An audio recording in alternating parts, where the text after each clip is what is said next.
Have you ever wondered about how to work with developers effectively without becoming one yourself? Well, it all starts with 5 simple non-technical questions. And in this episode, you'll learn what you need to bring to the table for your developers to build a great tech stack. Welcome to the Tech for Non-Techies podcast. I'm your host, tech entrepreneur, executive coach, and Chicago Booth MBA, Sophia Matveeva. My aim here is to help you have a great career in the digital age. In a time when even your coffee shop has an app, you simply have to speak tech. On this podcast, I share core technology concepts, help you relate them to business outcomes, and most importantly, share practical advice on what you can do to become a digital leader today. If you want to have a great career in the digital age, this podcast is for you. Hello, smart people. How are you today?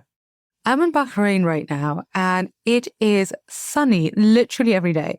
I didn't know that this was possible, and it's absolutely amazing. And honestly, how am I ever going to go back to London, which is literally the capital of rain and grey skies?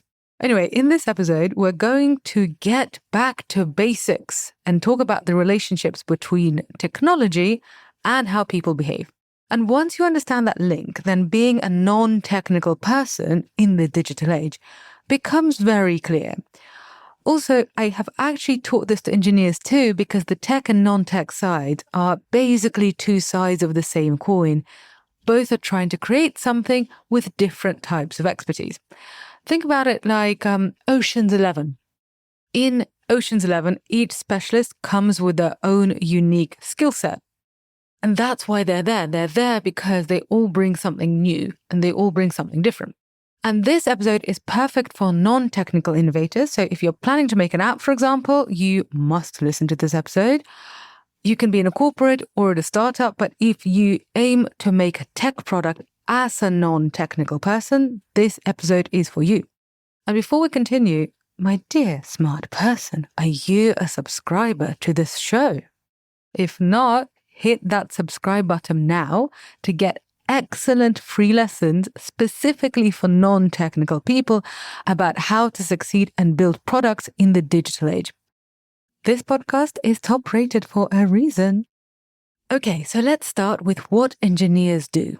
Engineers work on the tech stack, and you might think, okay, that's not very helpful. What on earth is a tech stack? Well, we are going to learn about it. So the technical definition is that a tech stack is a set of technologies an organization uses to build a web or mobile application. It's a combination of programming languages, frameworks, libraries, patterns, servers, UI, UX solutions, software, and tools used by developers. That is quite a mouthful. So now let's make it a bit more understandable.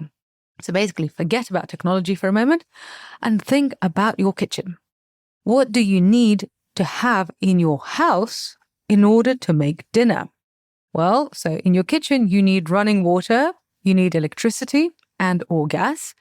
You also need a stove, an oven, a microwave, the stove top and the sink and the fridge. And then you also need a bunch of other smaller and cheaper, but really necessary things like plates and chopping boards, wooden spoons, and so on. And what else do you need? Well, you need herbs and spices and definitely salt, maybe pepper, maybe some olive oil, and so on. So think of your kitchen's tech stack as all of the stuff that you need to create dinner. And all of this stuff is quite different. So some of it is infrastructure, like your plumbing, that's infrastructure that you don't see, but that you definitely need. And also some of it enhances your user experience, like a wooden spoon. And you can take the same logic to making an app. Your tech stack is going to have a wide variety of tools to make your app, from back-end infrastructure, which you cannot see like your plumbing, to app design that you interact with, which is like the equivalent of your wooden spoon and your plates. And now, my dear smart people, let us picture Gordon Ramsay. If you don't know who he is, he's a very famous British chef who is known for yelling and swearing at people. Actually, it seems that quite a lot of chefs are kind of angry people. Anyway, so imagine if you went into Gordon Ramsay's kitchen And then you started telling him what tools to use to make a steak. How will Gordon Ramsay react? What will happen? Well, if you've watched any programs by him or about him, you might not even come out alive. I mean, you certainly wouldn't come out feeling happy. There would be public humiliation and there would be colorful insults. And if it was on video, you would definitely become a meme. It is the same with software. If you're on the non-technical side, you have absolutely no business telling tech experts what should be in the tech stack. It is the technologist's job to know what goes into the tech stack, so don't annoy them or undermine them by directing what you don't know. Of course you can ask questions, and of course you can make suggestions, but the tech stack is not your area of expertise. Also, it shouldn't be your aim to make it your area of expertise unless you're going to pivot your career and become a developer. So basically, I've told you what not to do. So what do you need to do instead? What do you bring to the table as a non-technical person? Well, your target expertise area is to know how your target customers behave, how they use their phones, how they use their computers. And if you don't know the stuff, then basically you should survey and ask your customers, because this is the information that you need to tell your tech colleagues, because that's not information that they know. So this is how it works. You bring something to the table that they don't have. Remember, it's like Ocean's 11. So if your engineering colleagues know how your users behave, they can tailor a tech stack to your users' needs. It's like going to a restaurant and telling the chef what food allergies and preferences your guests have. So you give the chef this information, and then they choose the tools to make something delicious within the constraints that you gave them. So here are 5 simple questions that you should get the answers to about your users and then tell your developers. Question number 1.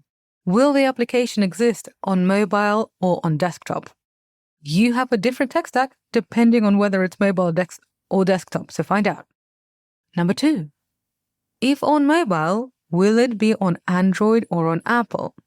So Android and Apple apps are literally coded in different languages. And yes, there are some hybrid apps, but they are in the minority and for a very good reason. If you're making an app, you need to know what your main market is, Apple or Android. I actually did an episode on the benefits of either platform, so just scroll back to find it. Okay, now question number 3.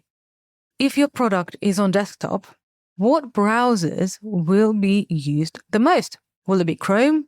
Will it be Mozilla? Will it be Safari? Will it be something else? Because they all make a difference to your tech stack.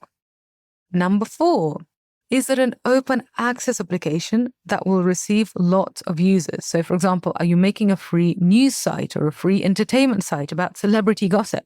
If you're making a new version of the Daily Mail or of Netflix, your product will need to be able to handle lots and lots of traffic and not crash. So you have to tell your engineers this because they need to build that kind of infrastructure. Number 5, does your product hold sensitive data that needs to be super secure? Like, for example, are you making a banking app or something that handles cash or really sensitive records? Because again, the tech stack for that is going to be different to if you're making a mobile game, for example. And obviously, these things will change over time because your users, your customers will change over time, and you'll have to keep an eye on them. So as your users' behavior changes, your tech stack will change too. So remember that Facebook started off as a mainly desktop application. And in my youth, I remember connecting my digital camera to my laptop so I could upload my photos. This was real dedication. But when Steve Jobs gave us the iPhone, user behavior changed. We all fell in love with apps and sharing photos from our phones, and Mark Zuckerberg, well, he spotted it, and then he pivoted Facebook to being mobile first. He saw how behavior changed and adjusted the tech stack accordingly. And this is how you innovate.